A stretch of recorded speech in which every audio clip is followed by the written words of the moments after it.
গল্পের শুরুতেই দেখা যাবে বড়বাবু গীতাদের বাড়িতে গেছে। তখন স্বস্তিক মুখার্জিকে বলছে, আপনি স্বস্তিক মুখার্জি। এই কথা শুনে তখন স্বস্তিক তো অনেক রেগে যায়।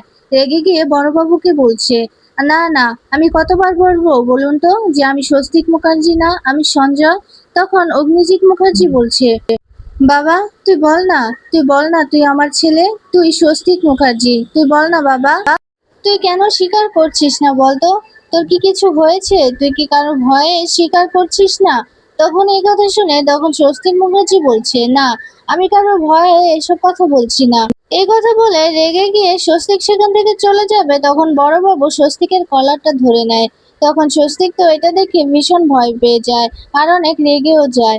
তখন বড়বাবু বলছে, আমি কিন্তু এখন আপনাকে টানতে টানতে থানায় নিয়ে যাব। থানায় নিয়ে গেলে সবকিছু বেরিয়ে আসবে। এই কথা শুনে তখন স্বস্তিক বলছে, কলারটা ছাড়ুন বলছি। এই কথা বলতে গীতা বলছে, বড়বাবু আপনি ছেড়ে দিন। তখন বড়বাবু কলারটা ছেড়ে দেয়। তখন স্বস্তিক মুখার্জি তো অনেকটাই রিয়াক্ট করে ফেলে, বলছে, আমি স্বস্তিক মুখার্জি না, আমি আর কতবার বলবো। এই কথা বলে তখন গীতার কাছে গিয়ে বলছে, আর এই যে ম্যাডাম, আপনাকে বলছি, আপনি তো জানেন যে আমি স্বস্তিক মুখার্জি না, আর আপনি আমার স্ত্রী না, আর আপনার গর্ভের সন্তানও আমার না, আর ওই সন্তানের পিতা আমি না, আর কতবার বলবো।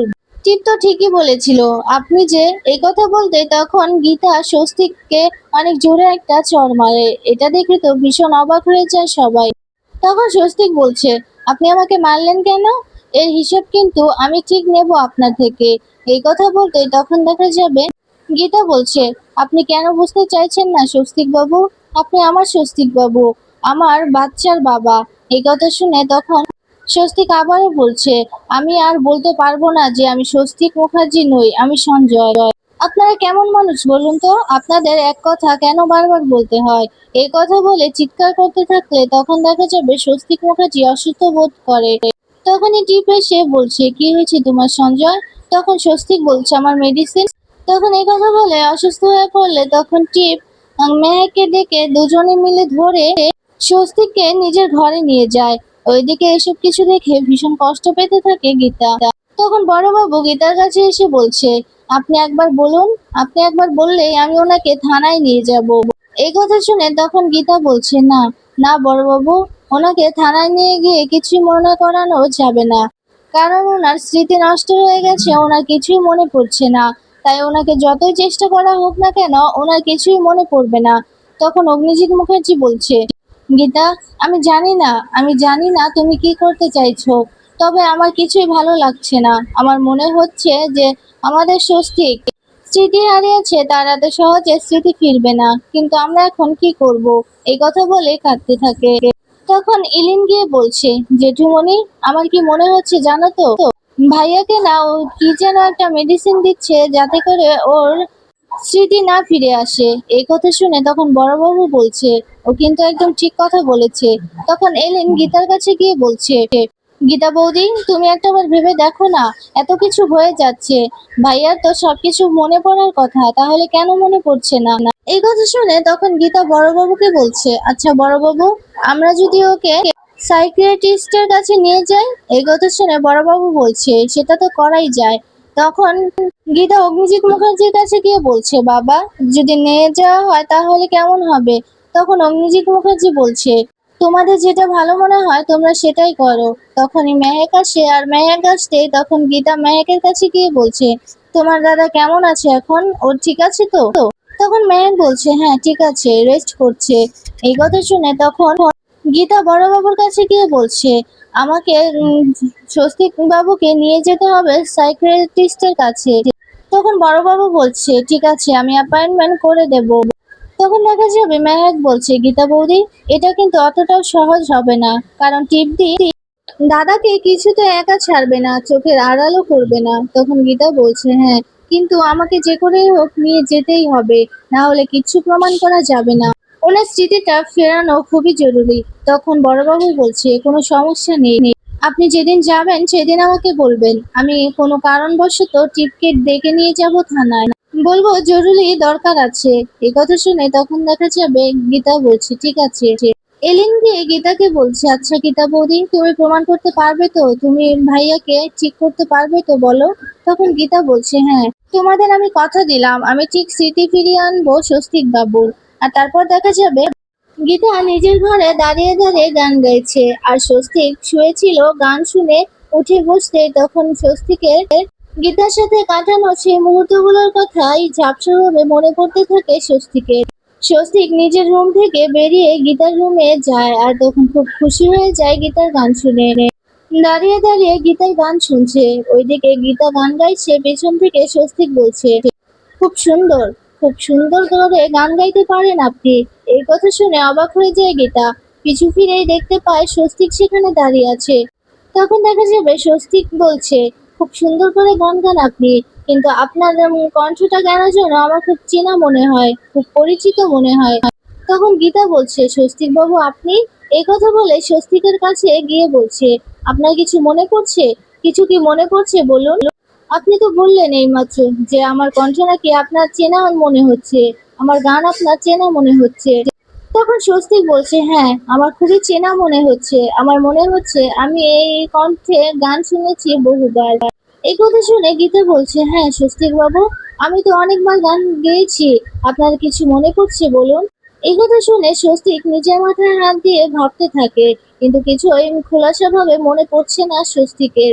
গীতা বারবার করে বলছে, দেখুন আমরা, এটা আপনার বাড়ি, এই বাড়িতে আমরা থেকেছি, এই রুমটাতে আমরা থেকেছি, এই বাড়ির প্রত্যেকটা আনাচে কানাচে আপনার স্মৃতি লুকিয়ে আছে, আপনি কি কিছু মনে করতে পারছেন? আর এই যে এই গর্ভে আপনার সন্তান আছে। এই কথা বলতেই স্বস্তিকের হাত দিয়ে গীতার পেটের উপর ছুঁয়ে রাখছে, আর তখন বলছে, দেখুন না, এটা আপনার সন্তান, আপনি কি কিছু উপলব্ধি করতে পারছেন? তখন স্বস্তিক বলছে, এটা আমার সন্তান। তখনই সেখানে টিপ চলে আসে, টিপ এসে এসব কিছু দেখছে, আর তখন বলছে, সঞ্জয়, তুমি কি করছো কি? এই কথা বলে সঞ্জয়কে সেখান থেকে সরিয়ে নিয়ে গিয়ে টিপ বলছে, তুমি এখানে কেন? তুমি কি করছো কি বলো তো? তখন সঞ্জয় বলছে, আসলে আমি আমার ঘরে শুয়েছিলাম, তখন শুনলাম কেউ একজন গান গাইছে, বাংলা গান, আর তখনই আমি এখানে এসে দেখি উনি গান গাইছে। এই কথা বলতে তখন টিপ গীতার কাছে গিয়ে বলছে, ওকালতি ছেড়ে কি এখন অভিনয়ে যোগ দিলেন নাকি গীতা? অবশ্য দেবেই তো, কারণ এখন তো তোমার অন্যের স্বামীর প্রতি ঝোঁক এসে গেছে, অন্যের স্বামীর প্রতি এখন ভালোবাসা উতলে পড়ছে। এই কথা শুনে তখন গীতা বলছে, একদম চুপ করো বলছি, মুখ সামলে কথা বলো। তখন টিপ বলছে, কেন, আমি তো একদম ঠিক কথাই বলেছি, নেক্সট টাইম যেন তোমাকে সঞ্জয়ের কাছে যেতে না দেখি। এই কথা বলেই সঞ্জয়কে গিয়ে বলছে, তোমার কি হয়েছে বলো তো, তুমি এখানে কেন এসেছো? তখন সঞ্জয় বলছে, আসলে তুমি তো জানো আমি একা থাকতে ভালোবাসি না, আমার একা থাকতে ভয় হয়। তোমাকে আমি খুঁজে পাইনি, তুমি কোথায় গিয়েছিলে বলো তো টিপ? তখন টিপ বলছে, এই তো আমি তোমার কাছেই আছি। তখন স্বস্তিক বলছে, তাহলে উনি কে? ওনাকে কেন আমার এত চেনা মনে হয়?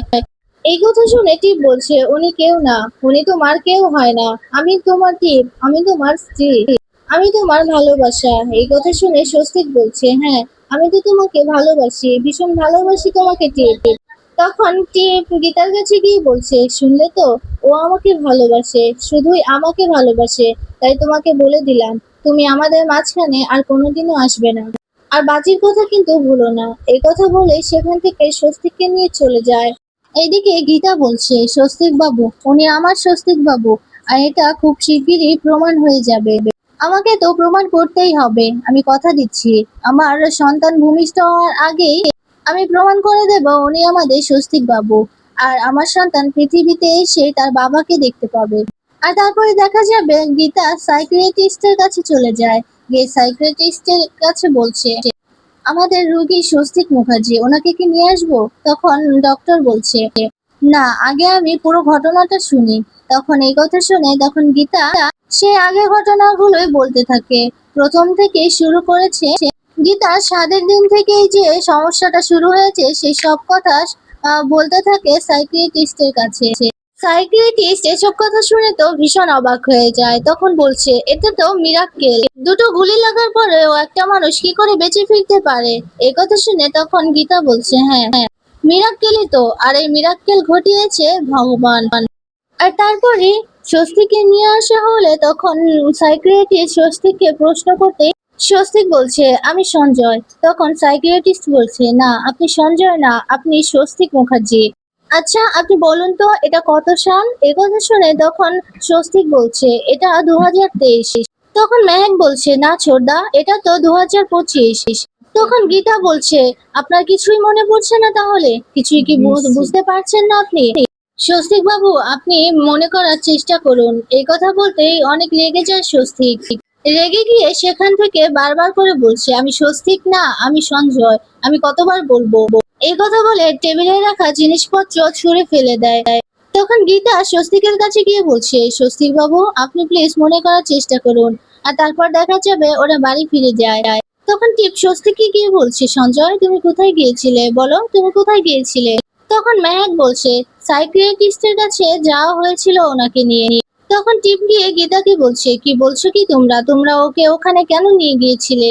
তখন গীতা বলছে কেন নিয়ে গিয়েছিলাম, কারণ ওকে নিয়ে গিয়েছিলাম ওর স্মৃতি ফিরানোর জন্য, আর ওর খুব শিগগিরই স্মৃতি ফিরে আসবে। আর তারপর দেখা যাবে স্বস্তিক নিজের রুমে শুয়ে আছে। তখন গীতা স্বস্তিকের কাছে গেছে। স্বস্তিকের কাছে গিয়েই তার শার্টটা সরিয়ে বুকের ভেতর সেই ক্ষতস্থানটা দেখতে পায় গীতা। সেই ক্ষতস্থানটা দেখার পর থেকেই তখন আরো ভালো করে প্রমাণ হয়ে যায় যে এটাই স্বস্তিক মুখার্জি।